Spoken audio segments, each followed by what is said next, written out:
పేదల ఇల్లు పంపిణీ చేయవలసిందే, అంతవరకు దశలవారీ పోరాటం. సంక్రాంతిలోగా ఇవ్వకుంటే మేమే అప్పగిస్తాం. కేసులు లేని ఇళ్ల స్థలాలకు పేదలకు పంచాలి. స్థానిక ఎన్నికలకైనా కరోనా.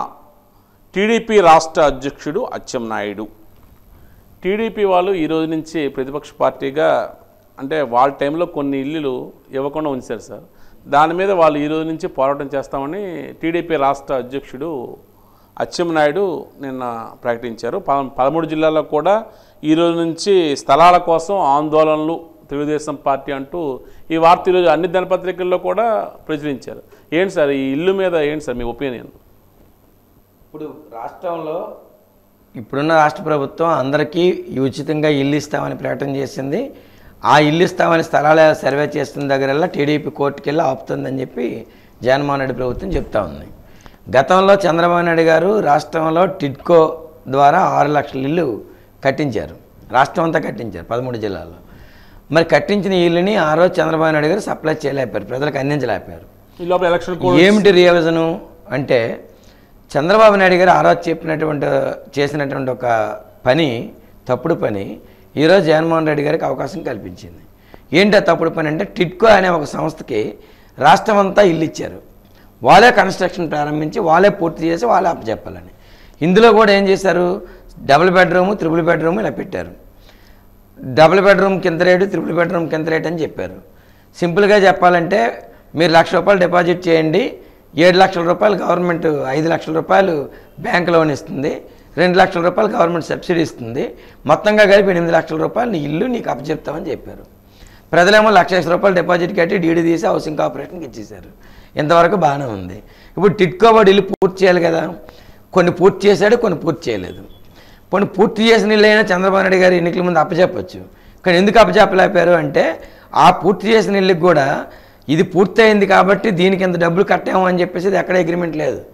టిడ్కో రాష్ట్ర వ్యాప్తంగా 7 లక్షల ఇల్లు కట్టడానికి, దానికి ఎంత డబ్బులు ఇవ్వడానికి అగ్రిమెంట్. ఇప్పుడు రాష్ట్రం అంతా కంప్లీట్ కావలేదు కాబట్టి రాష్ట్రం అంతా డబ్బులు పూర్తి చేయలేదు. డబ్బులు నాకు రానప్పుడు నేను ఎందుకు పూర్తి చేస్తానని ఆడుకొని వదిలేశాడు. ఇప్పుడు ఎటు నాకు డబ్బులు రాలేదు కాబట్టి, నేను కంప్లీట్ చేయలేదు కాబట్టి నాకు డబ్బులు వచ్చాక ఇస్తానని చెప్పేసి వాడు ఆ స్థలాలని గవర్నమెంట్కి హ్యాండ్ ఓవర్ చేయలే. దాంతో ఆ స్థలాలు పెండింగ్లో ఉండిపోయాయి. ఇప్పుడు టిడ్కో స్థలాలని మళ్ళీ ప్రజలకు ఇవ్వాలంటే 2 ప్రాబ్లమ్స్ ఉన్నాయి. ఒకటేమో గవర్నమెంట్ కంప్లీట్గా టిడ్కోకి డబ్బులు ఇచ్చి ఆ హ్యాండ్ ఓవర్ చేసుకోవాలి. రెండోదేమో గవర్నమెంటు గతంలో ఇచ్చినటువంటి పేదవాళ్ళకి ఇల్లు ఏవైతే ఉన్నాయో అవి టీడీపీ వాళ్ళ తాలూకా అనుయూయులకి, డబ్బులున్న వాళ్ళకి, కార్లు ఉన్న వాళ్ళకి కూడా ఇచ్చారు. కాబట్టి ఇప్పుడు వాళ్ళకన్నీ కాదు, ఎంక్వైరీ చేసి దర్యాప్తు చేసి నిజమైన పేదవాళ్ళకి ఇస్తామని చెప్పేసి ముసుగు ఈరోజు వైసీపీ పెడతా ఉంది. ఈ ముసుగు ఏంటంటే గతంలో వాళ్ళకి వాళ్ళు ఇచ్చుకున్నారు, ఇప్పుడు తొలగించి వాళ్ళకి ఇచ్చుకుందామని చెప్పేసి ప్రయత్నం తప్ప ఇది మిగతాది వాస్తవం కాదు. ఎందుకంటే ఇప్పుడు మేము టీడీపీ చేస్తున్న పోరాటం చేయడం మంచిదే. ఖచ్చితంగా టీడీపీ ఇప్పటికైనా గుర్తించింది. వాస్తవానికి వామపక్ష పార్టీలు సిపిఎం గత 2 నెలలుగా ఈ పోరాటం చేస్తూ ఉంది. నెల్లూరులో ఏకంగా మొత్తం పేదలు వెళ్ళి నెల్లూరు, ఏలూరు చోట్ల ఏకంగా ఆక్రమించారు. మాకు ఇవి కావాలి, మేము తీసుకుంటామని. వాళ్ళ మీద ఈ గవర్నమెంట్ కేసులు పెట్టింది. మరి రేపు టీడీపీ వాళ్ళు చేసినా అదే పని చేస్తుంది. సో మేము చేస్తున్న పోరాటానికి స్పందించి తెలుగుదేశం గుర్తించి, లేకపోతే ప్రజల్లో మేము ఉండమని చెప్పేసి భయంతోనో, లేదా ప్రజల్లోకి వెళ్ళడానికి ఏదో ఒక సమస్య కావాలని చెప్పో మొత్తం మీద ఇళ్ళ సమస్య తీసుకుంది, సంతోషం. కానీ ఇప్పుడు ఇళ్ళ సమస్య మేము వాళ్ళు చెప్తుంది ఏంటి, మేమే ఆక్రమిస్తామంటున్నారు. మీరే ఆక్రమించడానికి అక్కడ ఎవడిల్లు, ఎవడి తాలూకది, ఎవరికి ఇచ్చావో అది ఏమైనా ఉందా? లేదు, ఏమీ లేదు. మేము ఆ రోజు విజయనగరంకి సంబంధించి మీసాల గీత గారు ఎమ్మెల్యే గారు ఇళ్లలోకి ఆవులు తిప్పి ఓపెనింగ్ చేశారు, భోజనాలు పెట్టారు. మేమేం చెప్పామంటే, అమ్మ మీరు భోజనాలు పెట్టడం, ఆవులు తిప్పడం కాదు, మీరు పట్టాలు ఇచ్చేసి ఎవడు తాళవాడికి చేసుకొని ఇంట్లో నివాసం ఉండమని చెప్పండి అన్నాం. ఆ పని చేయలేదు. ఎందుకు చేయలేదు అని అంటే ఆ ఇల్లు హ్యాండ్ ఓవర్ చేయడానికి టిడ్కో వాడికి వీళ్ళకి పర్మిషన్ ఇవ్వలేదు. కాబట్టి ఎన్నికలు వస్తున్నాయి కాబట్టి ఏదో మేము ఇచ్చామనిపించుకోవడానికి పూజల కార్యక్రమాలు చేశారు. ఇప్పటికైనా టీడీపీ చేసిన పొరపాటును అంగీకరించి రాష్ట్ర ప్రభుత్వం కూడా బాధ్యతాయుతంగా వ్యవహరించాలి. ఎందుకనంటే 30 లక్షల ఇల్లు మేము కట్టేసిస్తామని చెప్తున్నారు, స్థలాలు సేకరిస్తాం అంటున్నారు. మంచిదే, సంతోషం. కానీ ఆల్రెడీ కట్టిన 6 లక్షల ఇల్లు నువ్వు ఇస్తే నీకు ఉపయోగమే కదా.